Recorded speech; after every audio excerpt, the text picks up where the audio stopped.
Welcome to the Human Capital Innovations Podcast, your go-to source for personal, professional, and organizational growth and development. We hope you tune in often for all things people management, organizational development and change, organizational leadership, and social impact related. Maximize your personal and organizational potential with Human Capital Innovations Podcast.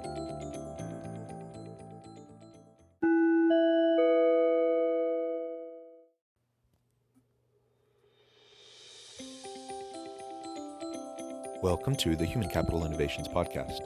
In this Inspiring TED Talks HCI podcast episode, I explored Drew Dudley's famous 2010 TED Talk, Everyday Leadership.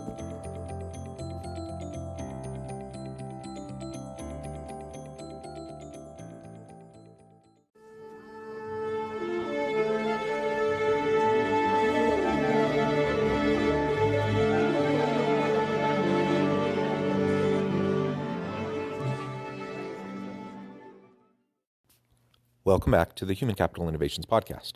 It's good to be with you again today for this Inspiring TED Talks HCI podcast episode. Today I'll be exploring Drew Dudley's famous 2010 TED Talk, Everyday Leadership. Drew Dudley's whole approach is to make sure everyone understands how to bring out the leader within. Too many people think great leadership is reserved for extraordinary people. His humorous take will remind you of all the little things leaders do each day. Leadership may be self-taught, but certainly isn't reserved to a special segment of society. Dudley reminds us that leadership is an everyday act that should be celebrated. Thanks for joining me, and I'll catch you on the flip side of this first clip.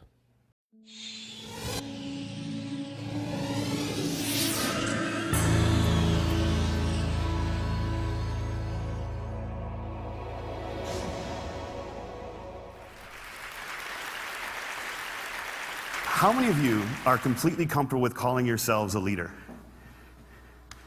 See, I've asked that question all the way across the country, and everywhere I ask it, no matter where, there's always a huge portion of the audience that won't put up their hand. And I've come to realize that we have made leadership into something bigger than us. We made it into something beyond us. We made it about changing the world. And we've taken this title of leader and we treat it as if it's something that one day we're going to deserve. But to give it to ourselves right now means a level of arrogance or cockiness that we're not comfortable with. And I worry sometimes that we spend so much time celebrating amazing things that hardly anybody can do that we've convinced ourselves that those are the only things we're celebrating. And we start to devalue the things that we can do every day. And we start to take moments where we truly are a leader and we don't let ourselves take credit for it and we don't let ourselves feel good about it.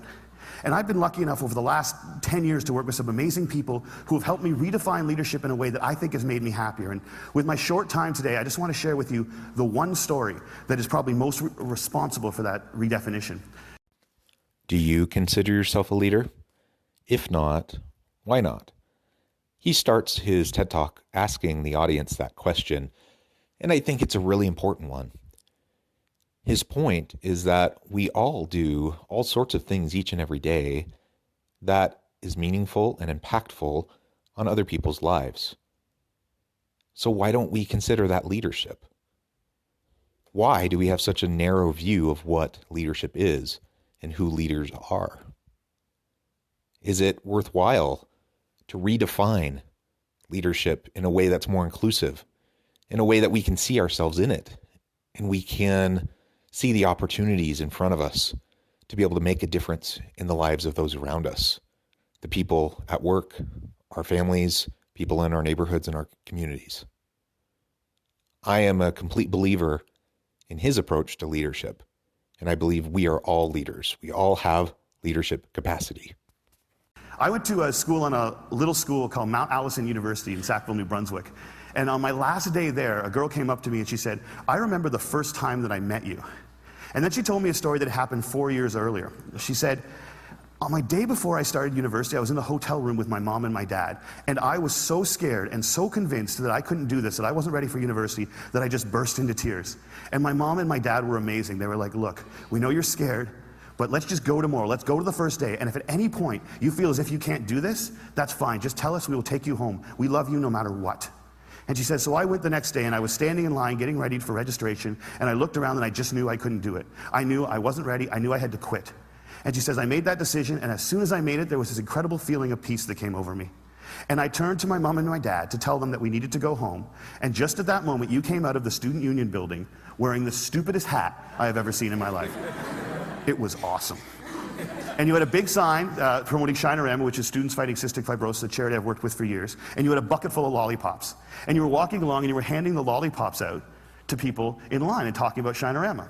And all of a sudden, you got to me and you just stopped and you stared. It was creepy. This girl right here knows exactly what I'm talking about.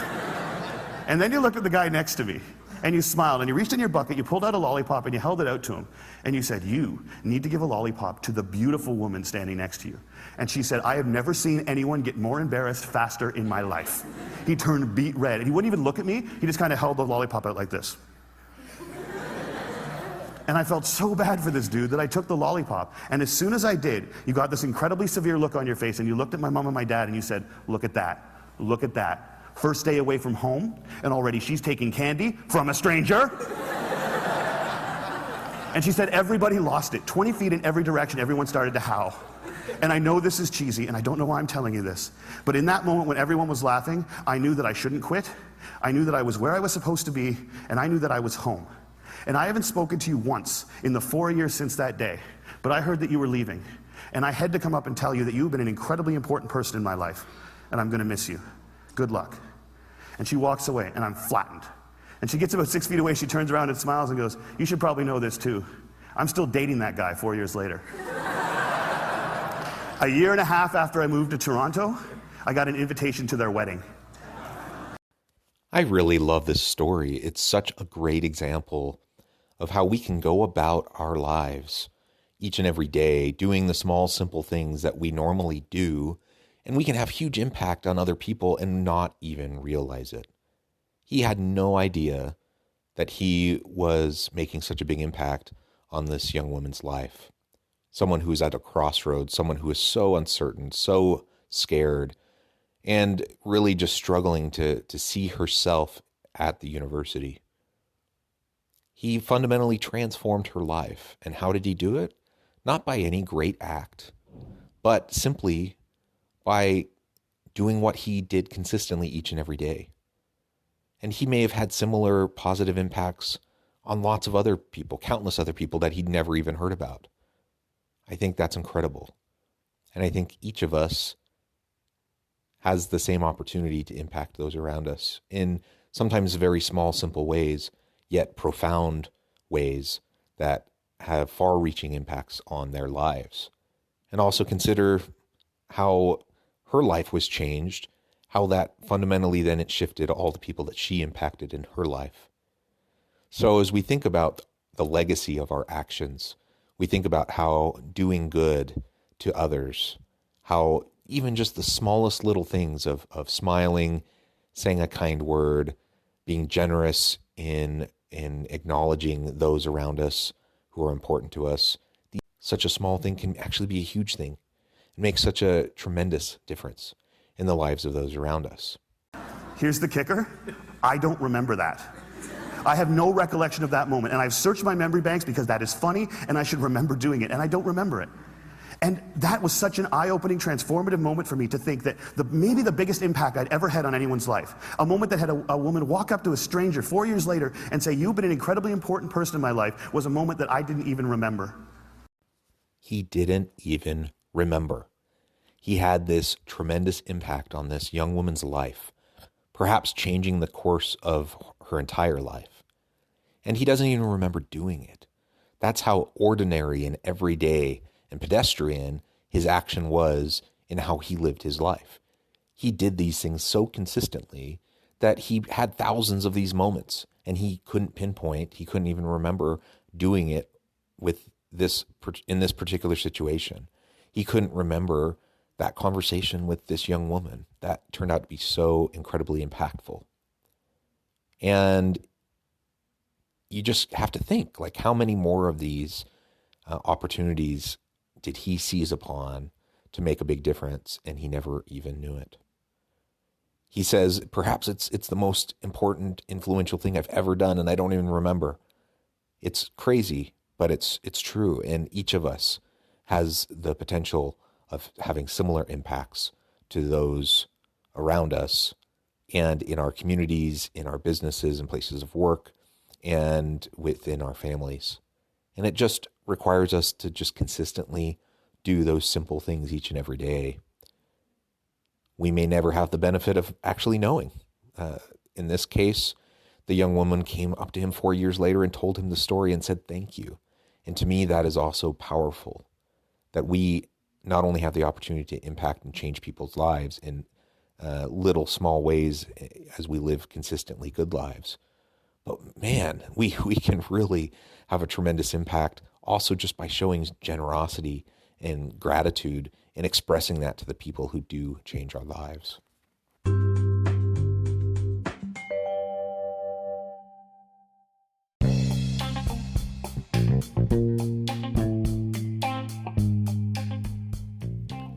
I'm excited to announce the publication of my new book from HCI Press, The Alchemy of Truly Remarkable Leadership: Ordinary, Everyday Actions That Produce Extraordinary Results.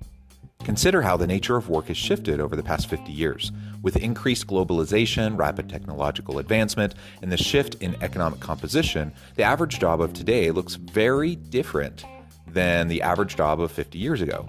What will the jobs and organizations of tomorrow look like? Moreover, what does this all mean for organizational leaders? What are the core competencies and capabilities of organizations and their leadership that are prepared for continued disruption and geopolitical and socioeconomic shifts? Regardless of what the future holds, increasingly, leaders need to be socially minded, data-driven, decisive, champions of talent, and disruptors of the traditional notions of leadership, teams, organizations, and work. The Alchemy of Truly Remarkable Leadership will help you to explore your own leadership competencies and capabilities and consider ways to apply and implement them into your workplace and personal life.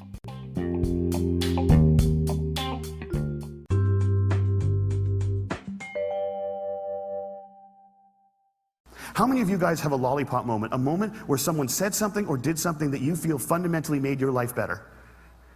All right. How many of you have told that person they did it? See, why not? We celebrate birthdays where all you have to do is not die for 365 days. And yet we let people who have made our lives better walk around without knowing it. And every single one of you has been the catalyst for a lollipop moment. You have made someone's life better by something that you said or that you did. And if you think you haven't, think about all the hands that didn't go back up when I asked that question. You're just one of the people who hasn't been told. But it is so scary to think of ourselves as that powerful. It can be frightening to think that we can matter that much to other people. Because as long as we make leadership something bigger than us, as long as we keep leadership something beyond us, as long as we make it about changing the world, we give ourselves an excuse not to expect it every day from ourselves and from each other. Why not? Why don't we tell people? He says that perhaps it's because we're afraid of seeing ourselves as a leader, as seeing ourselves as someone that powerful, that influential. And I agree. I think that's in large part what it is. I also think people are just scared. People are just scared in general, whether it's about seeing the potential within them and then having to live up to it, or just, they feel so out of place. They feel so uncomfortable going up to that person and expressing a sincere thought, a sincere piece of thanks, because it makes you vulnerable. When you open up to someone like that and you say, you know what? This thing you did, this had a huge impact on me. It changed my life. It did this, that, or the other to improve the situation of my family. It requires a level of vulnerability. Frankly, not many of us are really ready to open up in that way. And it's too bad because it is such a powerful thing to show simple gratitude to those around you. And do it with sincerity, of course. I'm not suggesting that you just start going out and throwing around insincere compliments to people because people will see through you and they'll understand that that's not really something that was impactful. But when you're sincere and you go and you have that conversation with them, as brief as it may be, 30 seconds, a minute, just say thank you. Maybe it's just a text, maybe it's an email. When you do that, it can make all the difference in the world. And so we can get out of our own way by simply embracing ourselves and recognizing that we are the sum total of not just our own efforts, but all the efforts of everyone around us. and how everyone else has contributed to help our lives become the way they are. And that is power. And that can be scary. But it can also allow us to recognize our potential and to reach further and farther and trying to achieve it. Marianne Williamson said, "Our greatest fear is not that we are inadequate. Our greatest fear is that we are powerful beyond measure. It is our light and not our darkness that frightens us." And my call to action today is that we need to get over that. We need to get over our fear of how extraordinarily powerful we can be in each other's lives. We need to get over it so we can move beyond it. And our little brothers and our little sisters, and one day our kids, or our kids right now, can watch us start to value the impact we can have on each other's lives more than money and power and titles and influence. Each of us has so much potential, and there's so much power within.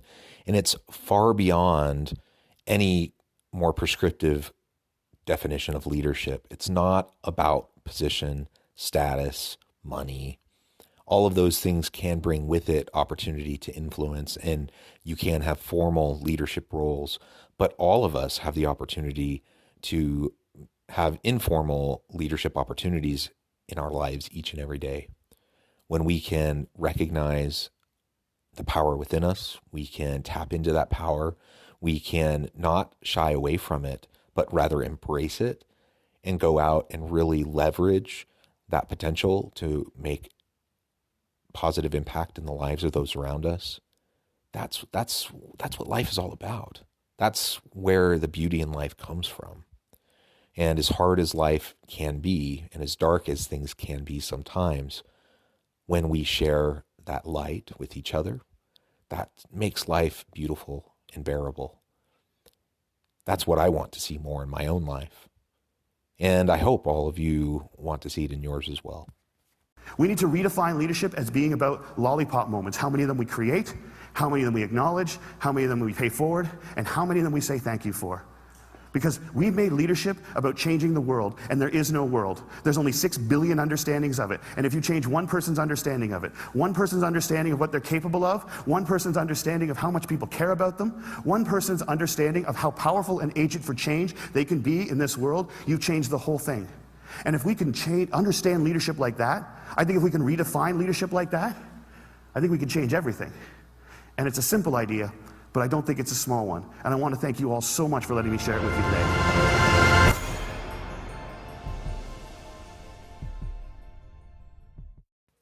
I completely agree. This is a simple idea, but it is not small by any means. If we can embrace this idea individually and then collectively as communities, as societies, within our places of business, if we can collectively embrace this idea, the sky's the limit in terms of what we can accomplish, because we will enrich each other's lives. We will be there for each other.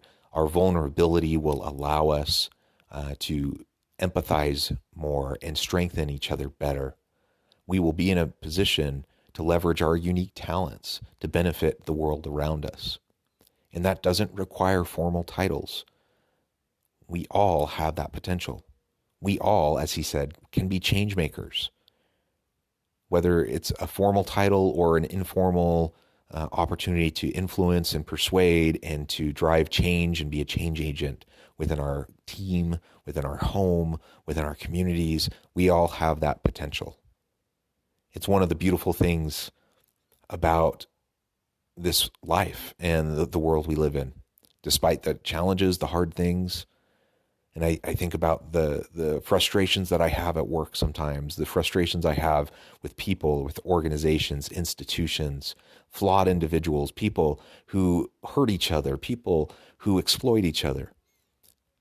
Despite all of these hard things, at the base of it all, when I really strip it down, I recognize there are so many people hurting, there are so many people wanting and needing who don't feel that they have what they need, who don't feel supported and don't feel empowered. If we can change that dynamic and help everyone to feel empowered and start with ourselves and then be that example to other people and show them the way that they can feel more meaning and purpose and opportunity in their lives each and every day, and then show gratitude, sincere, genuine gratitude for how other people have impacted our lives, that can change the whole thing. I completely agree with him. That can change the dynamic, often unhealthy dynamic, that we might see in our workplace or in our homes, communities, whatever. It's such a powerful, powerful notion. And it's simple. We can all start doing it right away if we're not already. And I know for myself that this is something I try to do, but I can definitely do it a whole lot better as I am more intentional and as I get outside of my own mind and my own limiting thoughts, and I get outside of my own insecurities and my own discomfort, and really just recognize how other people need me. I may be uncomfortable, but I don't need to suppress a kind thought. I can be genuinely grateful to those who have made an impact in my life, and they will be appreciative of it, of that expression of gratitude, and that in a small way will change them as well. I hope you've enjoyed this TED Talk, and I hope some of my thoughts have also added to his insights. I hope all of us can see how this can be impactful in our personal lives and in the workplace, in those teams that we lead in our own organizations. As always, I hope you stay healthy and safe. I hope you find meaning and purpose at work each and every day, and I hope you have a great week.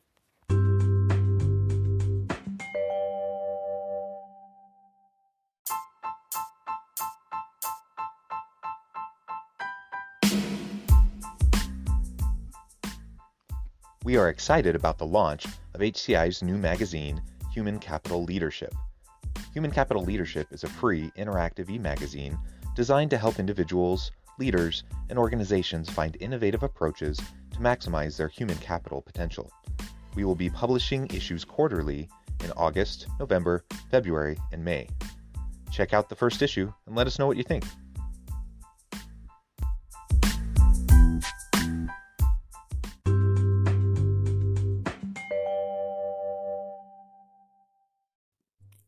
Thanks again for joining us for this episode of the Human Capital Innovations Podcast.